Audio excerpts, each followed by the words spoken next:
యాత్రికుని ప్రయాణము, John Bunyan. మొదటి భాగము. అతడు పూర్వము ఆ గండములకు చాలా భయపడినప్పటికీ ఇప్పుడు పగటి వెలుగు వాటిని అతనికి ప్రత్యక్షము చేసెను గనుక అవి కంటికి మరి తేటగా కనబడెను. మరియు అంతలో సూర్యుడు ఉదయించెను. అందువలన క్రైస్తవునికి మరి ఒక మేలు కలిగెను. అదేమనగా మరణఛాయ లోయలో మొదటి భాగము మోసకరమైనదైనప్పటికీ అతడు ఇంకా వెళ్ళవలసిన రెండవ భాగము దానికంటే మరి మోసకరమైనది. అతడు చేరిన చోటు మొదలుకొని ఆ లోయ తుదమట్టుకు త్రోవ పొడుగునా ఉరుములు, బోనులు, మీటలు, వలలు ఒకవైపున నిండుగా వేయబడి ఉండెను. మరి ఒకవైపున గోతులు, వంకరలు, లోతైన గుంటలు, ఎక్కుడులు బహు విస్తారముగా ఉండెను.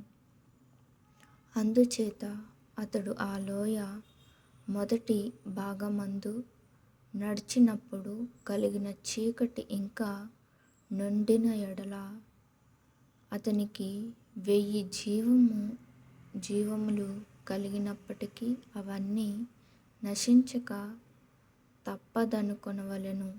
సూర్యుడు ఇప్పుడే ఉదయించుచుండెనని నేను చెప్పితిని గదా.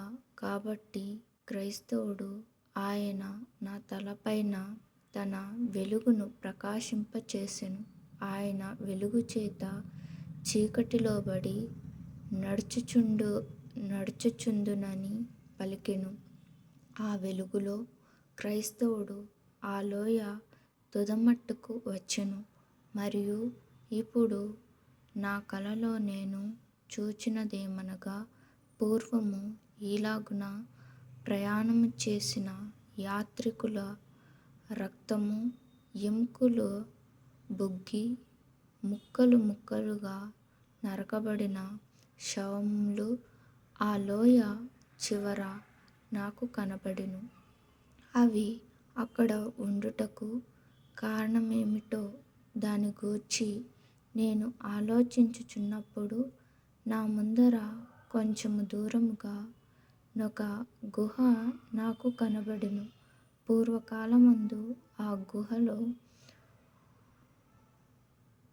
పోపు పేగను అను ఇద్దరు రాక్షసులు నివసించిరి. ఎవరి ఎముకలు, రక్తము, బూడిద మొదలైనవి అక్కడ చెండబడి యుండెనో ఆ మనుష్యులు వారి బలాత్కారము చేత దౌర్జన్యము చేత చంపబడిరి. అయినను క్రైస్తవుడు ఎక్కువ అపాయమును పొందక ఆ మార్గమున వెళ్ళిపోయెను. నేను దాన్ని చూచి కొంతమట్టుకు ఆశ్చర్యపడితిని. పేగానను రాక్షసుడు కొంతకాలమునకు చనిపోయెను. ఆ తరువాత నేను వింటిని, పోపు అనువాడు ఇంకా సజీవుడై ఉన్నాడు. కాని వాడు ముసలితనము చేతను తన బాల్యమందు పొందిన మిక్కిలి దెబ్బల చేత వాని అవయవములు జబ్బుగా నున్నందున ఇప్పుడు తన గుహ ద్వారమందు కూర్చుండి అట్లు ప్రయాణము చేయు యాత్రికుల తట్టు ఇకిలించుచు వారు వానికి అందుబడి కాకపోయినందున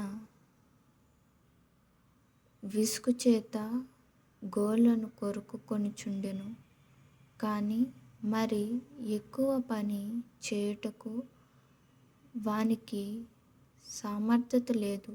కాబట్టి క్రైస్తవుడు తన త్రోవను తిన్నగా వెళ్ళుట చూచితిని. అయితే అతడు ఆ గుహ ద్వారమున కూర్చుండిన ఈ ముసలి వాణ్ణి చూచి వాని గూర్చి చాలా అనుమానపడెను. వాడు క్రైస్తవుని వెంబడి రాలేకపోయినప్పటికీ అతనితో మాట్లాడి మీలో మరికొందరు కాల్చబడితేనే కానీ మీరు ఇప్పుడు ఎప్పుడునూ గుణపడరని పలికెను.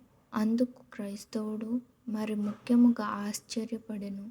అతడు మౌనముగా నుండి దృఢముఖుడై ఏ హానినైనను పొందక వెళ్ళిపోయెను. అప్పుడు క్రైస్తవుడు ఇట్లు పాట పాడెను.